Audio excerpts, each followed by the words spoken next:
Hey guys, welcome to another movie review. I apologize that this one in particular is kind of late. My review today is for Guardians of the Galaxy Volume 3. I know this movie's been out for at least a good solid 2 weeks now, and my schedule's just been crazy busy. So I'm just getting around to seeing it now and reviewing it for you guys today now. So I apologize once again that this one is a little bit later than some of my other reviews. So just a heads up on why this review is as late as it is. So, but anyway, today's movie review is for Guardians of the Galaxy Volume 3. This is the third time James Gunn has directed a Marvel movie for Marvel Studios, and it's obviously his third installment in this Guardians of the Galaxy franchise. But in this movie, though, you guys, right away early on in the movie, Rocket Raccoon from the Guardians team has a kind of a little bit of a health crisis. They get into this battle that really injures him pretty badly, and he needs medical attention right away. And so, because Rocket has such a muddled past, he doesn't really share a lot about what happened to him in the past before he met up with the Guardians in the first movie. They have to track down his medical records, and it's with a laboratory that happens to be run by a character named the High Evolutionary. Not an easy task, so this is definitely the next mission for the Guardians. So throughout this movie, they have to figure out how to get these medical records. What can they safely perform on Rocket so he can, go back to good health again?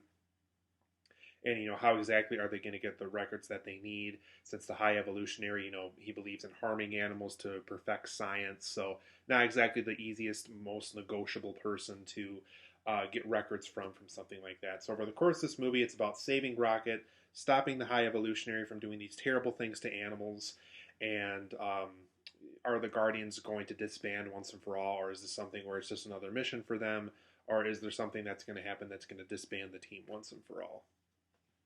But overall, guys, I really enjoyed this movie a lot. For the most part, I've really enjoyed these Guardians of the Galaxy movies.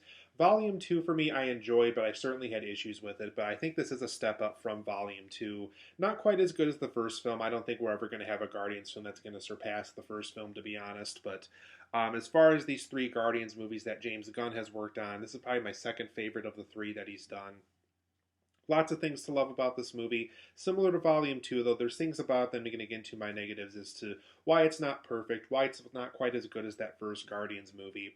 But for the most part, I enjoyed the movie, and let's kind of talk about some things that really worked for me and things I think could have been improved upon in it. So, for my positives and negatives of this movie, James Gunn's stance on animal cruelty is very strong in this movie. Clearly, the guy hates it with a passion. Clearly, he dedicated almost an entire movie about how much he hates animal cruelty, and all power to him. That's absolutely the way people should feel about it. So James Gunn, throughout this movie, whether it's exploring Rocket's past or seeing things happen with the High Evolutionary over the course of this movie while the Guardians are trying to stop him, all these things are really powerful stuff that James Gunn exposes us to as the audience, that really shows just how awful animal cruelty is, and how it really should be stopped. That medical advances, scientific advances on things really should be performed and done differently. And so I certainly got James Gunn's stance on the matter, and I think it's very effective over the course of this movie. For those who are lovers of cute animals, there's definitely tons of them to watch here in this movie. But go into this movie knowing, like I said, that this movie also is about anti-animal cruelty. So there's also kind of that message along with it. So just be aware of that. But we do get to see kind of a young version of Rocket, some other friends that were also animals that Rocket became friends with when he was younger. All very cute, all very adorable. You're going to fall in love with each and every one of them, I guarantee you. And once tragedy happens to some of them, you're really going to feel emotionally invested in that, just because of how cute they are and how adorable they are to kind of get invested into and things like that.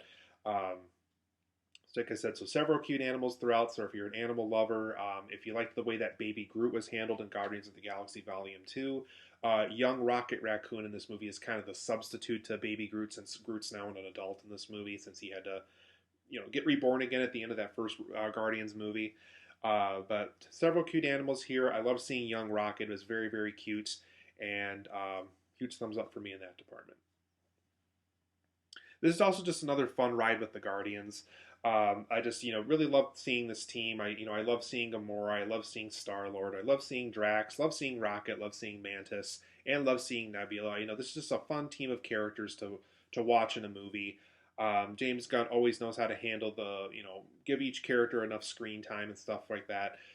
There is something I'm going to bring up in my negatives regarding that a little bit, sort of, in my negatives here in a little bit. But for the most part, I was just really fun seeing the Guardians again, fun seeing Star-Lord, fun seeing Gamora, fun seeing all these characters again. They also kind of play into that this is the same Gamora that we had in Avengers Endgame and Avengers Infinity War. This is definitely a Gamora from a different timeline. So the movie kind of plays around with that in some fun ways. So just another fun ride with the Guardians. It was fun to see them again, and huge thumbs up to James Gunn for having a good third outing with these characters. And for the most part, this is a very fun movie to watch. James Gunn always has interesting ways to kind of depict his stories. He definitely has a very unique style to his movies. Definitely kind of has like a expensive B movie look to his movies. So the film kind of contains that over the course of this movie. So very fun to watch. I also thought the action and the humor was also very well handled in the movie. So huge thumbs up in that department as well. This one's kind of a mixed aspect of the movie for me. It just kind of something to be aware of going into the movie. This is a much darker Guardians of the Galaxy movie. So the first film was kind of lighthearted and fun and in space, and it was science fiction and fun and action and comedy.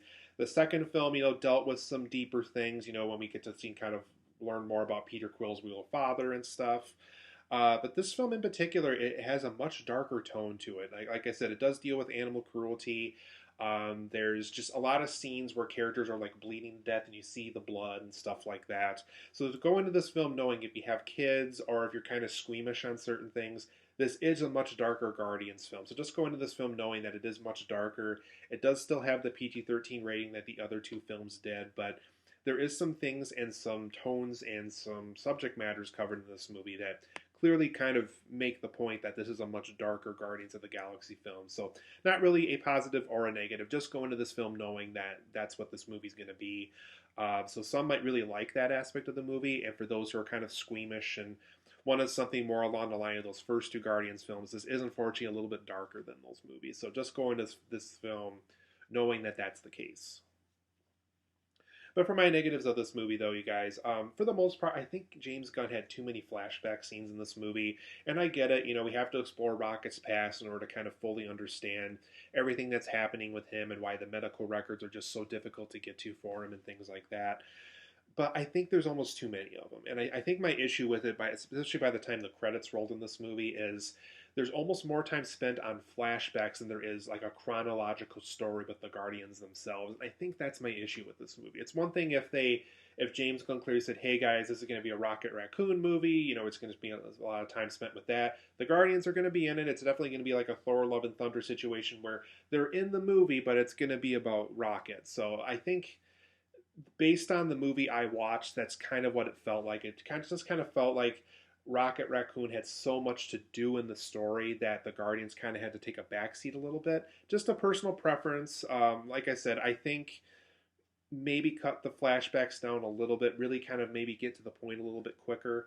There is just a lot of scenes where the Guardians get sidelined just to show more of these flashbacks and so forth. And I get it, it's a part of the story and so on and so forth. But at a 2.5-hour running time, and being that James Gunn has kind of said on multiple occasions that this is his last Guardians film, at least the last Guardians film with them as a team together, I think a movie with several flashbacks like this was just not the right way to go with something like that. So nothing that really worked for me in particular, but just be aware of this movie knowing that there is a lot of flashback scenes. There is a lot of scenes that go back into the past.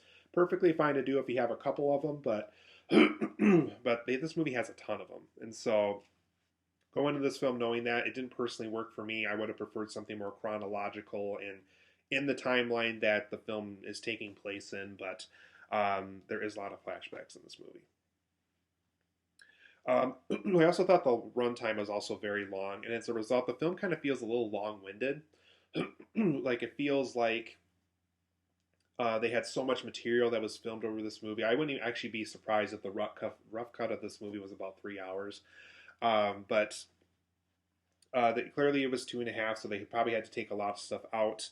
But it does feel very long-winded still. I almost kind of wish another 20 minutes or so could have been trimmed to this movie just because it is very long-winded. It kind of takes a while to make its point on certain things. Obviously, the animal cruelty thing is a big factor in it, but on like all the other stuff, specifically with the Guardians, it is very long-winded. If my voice doesn't give up on me, it's very long-winded, and the long time runtime is very long. So maybe if this was a director's cut of this movie, I could have forgave that a little bit more. But long-winded, it does take a lot of time to make its points. So that's just my personal preference on that too, I guess. And also by Act 3, we had almost too much content that was kind of thrown at us at once.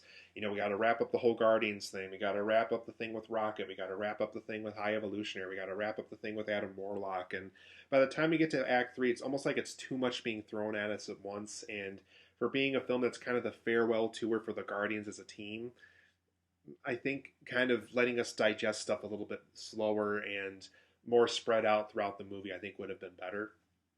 And like I said, that does go back to the flashback thing. Is I think there's almost too many of those. So there is a little bit, almost too much content by the time we reach Act 3. So just a personal preference once again, but something I think the film could have done a better job with.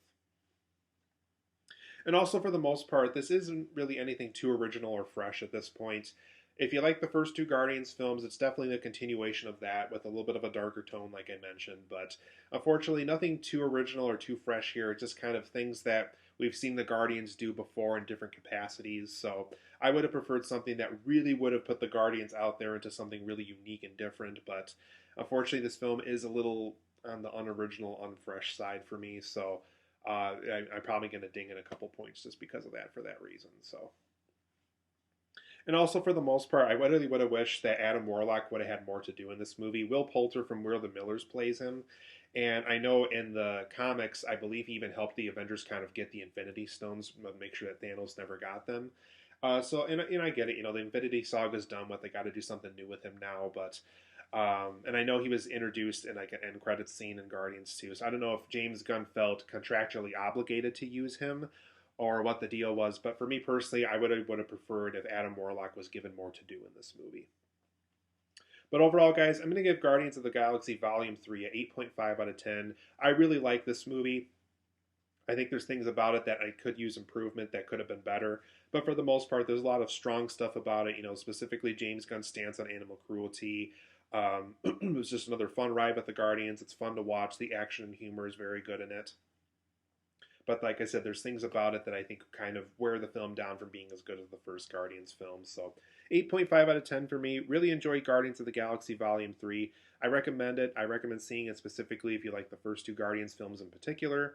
So 8.5 out of 10 for me. I recommend Guardians of the Galaxy Volume 3.